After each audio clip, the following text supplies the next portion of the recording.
Hey, this is analysis paralysis. I'm going to be doing lots of election stuff for this summer. That's what the show will be about. Lots of strategy. My main goal is to talk strategy on how you, as an individual, can do what you want. I'll also be taking on cultural issues, but I'm not going to be big on that because there are all sorts of other people. There's not any perspective that I'd give on for cultural issues that's unique. If I do think I have a unique perspective, I'll make a video about it. If not, then you could just go to somewhere like The Blaze or just like read the news to figure out the culture and then pick your opinion on that. Uh, Otherwise, let's just get into the first video, which is going to be an election prediction. This is going to be for the 2022 midterm Senate election map. I'm just going to start off right here with the safe blue seats. You're going to have California, Hawaii, Oregon, Washington, New York, Vermont, Connecticut, Maryland. Um, and I think that'll be it. Yeah, that'll be it. And then for the Republicans, Alaska, Idaho, Utah, North Dakota, South Dakota, Kansas, Oklahoma, Missouri, Iowa, Indiana, Kentucky, Arkansas, Louisiana, Alabama, Florida. Marco Rubio is going to win very easily there. Definitely well over 10 points. South Carolina, and finally Ohio. J.D. Vance, who is now the candidate, is definitely going to win very easily there. At least 10 points, maybe even more than Mike DeWine is going to win. It's going to be very easily. It's not going to be a very big contest there. Making it out, trying to scandalize him. It's not going to work because JD Vance, people can see through it. People see real people. And JD Vance is going to get elected. It's going to be good. It's going to be good stuff. It's going to be pretty easily. So those are all the states where you're not going to see really, there's no chance of any flipping. Missouri, Eric Greitens, if he's the candidate, maybe it could be likely, but um, I don't know. A recent poll shows Eric Greitens up 9, and the Democrats still at like 36% or something like that. So if Eric Greitens is the candidate, it's the scandals, whatever they're trying to do to him. I think he's the best candidate. He should be the one winning. He's vowed to not vote for Mitch McConnell, which is what we want. Mitch McConnell is a problem. He's got to go, and we can't wait till 2026. So now let's get into the likely Democrat states. Uh, there's just going to be two here, Colorado and Illinois. I know, Illinois, crazy. What?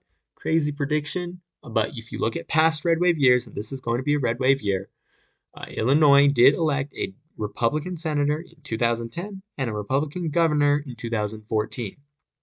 Now, I don't expect Illinois to actually elect a Republican or be as close as it was in those 2 years. Um, Maybe I would have if you asked me this a week ago. Same with Colorado, but with the whole Roe thing, it might it'll probably solidify these blue states as not being able to swing. We'll get Roe isn't going to really affect these elections as like people think they're gonna. It's not going to turn into a blue wave. There's one race specifically for the Senate where I think it's really, really going to matter if it's actually overturned. But we'll get into that when we get to that state. Let's go with the likely Republicans: Wisconsin, North Carolina, Ted Budd in North Carolina. He's already polling like over 5 points. It's going to be very easily. Wisconsin, everyone has that as a swing state. That's just laughably insane. Ron Johnson, the incumbent, he's an incumbent on a red wave year in a very swingy Midwestern state. Ron Johnson will do just fine. I wouldn't even be surprised if it's over 10 points. He did outperform Donald Trump in 2016. Um, it's going to be very easy, very easy for him to win. It's not a swing state. That is going to be very safe red. And then also this one's going to be a bit controversial for likely Nevada. I'm not, there's no primary information, and then polling is pretty scarce right now. But Cortez, the Democrat incumbent, she's not polling higher than 42%. Unlike the rest of these states where they're all polling, where the Democrats polling at like 45, 46, um, it's not happening. In Nevada, she's at like 41, 42. Adam Laxalt consistently polls higher than her. And whenever he does pull higher than her, it's almost always over five. I'm as of right now, I'm saying Nevada's a likely Republican state. There are other states that I think will very likely be likely Republican, but as of right now, there's not enough data to solidify anything. And then with Roe up in the air, that could maybe make some of these states more likely to vote Republican or less likely to vote Republican. Um, so let's get into those right now. Let's get into the light red states, the lean Republican. This is by between 1 and 5 points Republican. I'm going to go with Arizona, Georgia, and Pennsylvania. Um, Arizona, Mark Kelly, it's a very inelastic state. So even though it's a massive red wave year and it is still like an R+3 state, it's not going to be affected as much by the midterms, and Mark Kelly is a good candidate. I wouldn't say he's a strong candidate, and his voting record isn't very fitting of Arizona at all. Not at all. Mark Kelly's barely trying. He's voted like twice against mask mandates or something. We got rid of that in Arizona like a year and a half ago. Like literally after the first summer of COVID, we were done with that. Um, but he's still a good candidate, just being Air Force and being an astronaut and having that really awkward, lovable face. It's really goofy looking face. It looks good on campaign pictures, but he'll still lose to what I would say is probably controversial among right wing people. Is I hope Jim Layman wins. Um, I like what Blake Masters has to say more, but I've met the people who support Jim Layman. I've met Jim Layman, and I honestly don't have much. I don't care if it's Blake Masters or Jim Layman. I'm gonna be voting for Jim Layman. Um, that's all I really have to say about that. As long as it's not Brnovich, I'm happy when it comes to our Senate race. Just not Brnovich. We'll see who Trump endorses. Um, he's gone to a lot of Masters campaign events since like November. He's been seeing Masters and has not endorsed him.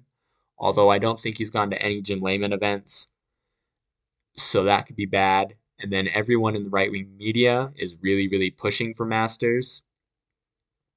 Um, Jim Layman's definitely a smarter can. He would more easily win. Jim Layman would win if I knew 100% Jim Layman was the candidate. I would put Arizona into likely right now. Like Jim Layman would win easier. He's much smarter in the way he's campaigning, especially to Arizona.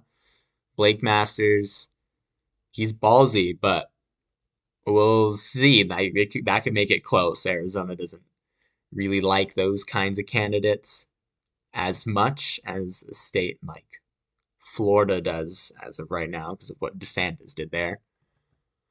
Um, we'll see. Georgia also could easily be a likely state. I think it'll win by anywhere between 4 and 6 points, 4 and 7 points maybe for the Republican. Um, but with a possibly higher turnout from Atlanta for abortions, it could help Raphael Warnock. But honestly, Herschel Walker should have no trouble winning this. Yes, it might be by less than 5 points, but it's Raphael Warnock's not going to win it. And then you got Pennsylvania. Pennsylvania's very difficult with Dr. Oz as the probable winner of this election of the primary. He's not a very good candidate.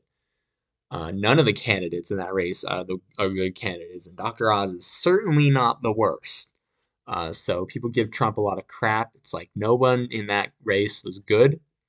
So I'm actually okay with Trump's endorsement of Oz. I think it would have been better for him to. I think it's better that Oz win than McCormick win. And Trump's just he's following his gut.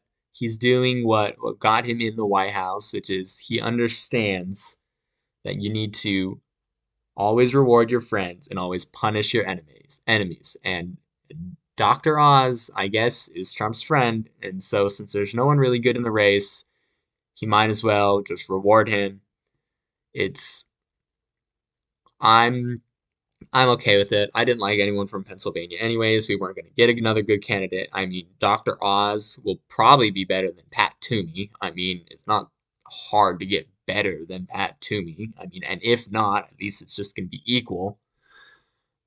Pennsylvania is another one because it is a very swingy state, especially now, ever since Trump broke Pennsylvania in 2016. It could very easily be a likely one too, but just because of the Republican primary mess, Fetterman on the Democrat side is going to help the Republicans too, though, so it could cancel out. Honestly, with Pennsylvania, Georgia, and Arizona, as things move on and we figure out the elections and see more data and you see the primary results. The primary results are important. Pennsylvania's is very soon too. So is Georgia's. Arizona's not for a while. We have ours late. Um, then I'll be able to decide whether I want to put them at lean or likely. Up until like the weeks before the election. But for now, I'm just going to put them at lean. But still no contests for the Democrat. And then that leaves us with one is New Hampshire. And if you asked me 1 week ago, I would have put New Hampshire in a likely red, or lean red. Um, I just, Hassan was not very popular. She wasn't a big candidate. She like won by like zero point 0.2 points in 2016, about as much as Trump lost. New Hampshire, he barely lost New Hampshire in 2016. Um, there's no way, there was no way, like with her polling too, it's like at 45, 46%. All those other people who are undecided hate Joe Biden probably. New Hampshire doesn't really tend to like an incumbent. It typically is an anti-incumbent state. Most states are anti-incumbent states. In New Hampshire, though, because it is a swing state, exemplifies this a bit more. Um, but New Hampshire loves to kill babies. They are huge, big pro-choice. Everyone there is pro-choice. And so if Roe v. Wade is overturned, Democrats are probably going to be able to successfully keep this seat just by pandering to the abortion people, abortion activists. Not that it's going to be by much. I don't think it's going to affect really any other race. Um, Except stopping some crazy, insane, oh, Colorado accidentally voted another Republican in. It's going to stop that for sure. I doubt that would happen anyways, but it would stop that. And so I'm actually going to have to put Hampshire as lean blue right now. I hope it changes back. I doubt it will. Given Roe v. Wade is overturned. If Roe v. Wade is not overturned, then I'm going to put it back to lean red immediately. That abortion's going to have no say. But as of right now, I'm going to have to put it as lean blue, and we'll analyze the primary results when we get there. Um, so yeah, that is the prediction. My prediction for Senate. It's a bit different than maybe other people's predictions, but it's going to be 53 to 47. Um, with four states really to look at here, um, that are important that you can see get close. Uh, but honestly, I doubt Pennsylvania and Georgia are going to get close. Arizona, even though it's inelastic, it's not going. I don't think it's going to be close. So in reality, the only state to watch is New Hampshire. New Hampshire is going to be the state to watch, I think, given things progress at a relatively normal pace, which is unlikely given our past elections. Things tend to get crazy. I'm excited to see the turns and the twists to see what exactly is going to happen. As of right now, if the elections were held Today, I would say that the maps would look something like this, something very close to this. All right, so this is the video. If you liked it, like, subscribe. There's going to be a lot more content in the future. I'm going to do another prediction map for the governors, and then I'm going to analyze the May 3rd results. And then I have a whole series analyzing the political state of all 50 states. So you can decide whether it's even worth staying in, or if you're thinking about moving, what state would your vote count the most in? Because this is a war, sacrifices will have to be made. So I'm sorry, Californians. I get you like where you are, but you need to leave. You need to stop giving them money. I'm going to show you why a state like California is hopeless. It is hopeless. Um, and why you should be spending your money, just move right across the border to Nevada and Arizona. I know a lot of people who are doing that. That's one of the reasons Nevada's going red, actually, like taking a pretty quick red turn after being spending a whole decade as a lean blue state. It's going to become a lean red state, very likely, because of the politics of Nevada, but also because people are moving over there. Some Californians are just hopping over the border to Reno and to Vegas. Arizona, Georgia's having a lot of Democrats moving there. I'm going to analyze all of that. Which states are going to become more blue, which states will become more red. You should check all those out when I release those. But until then, um, this is the map, and I'll see you guys later. Just feel free to contact me. Information's in the description. I will talk to anybody. I want to talk to people. I want to help them figure things out. I will provide what wisdom I have, and then hopefully you guys can provide the wisdom that you have. Um, this is going to be a mutual relationship. Um, all right, see you guys later.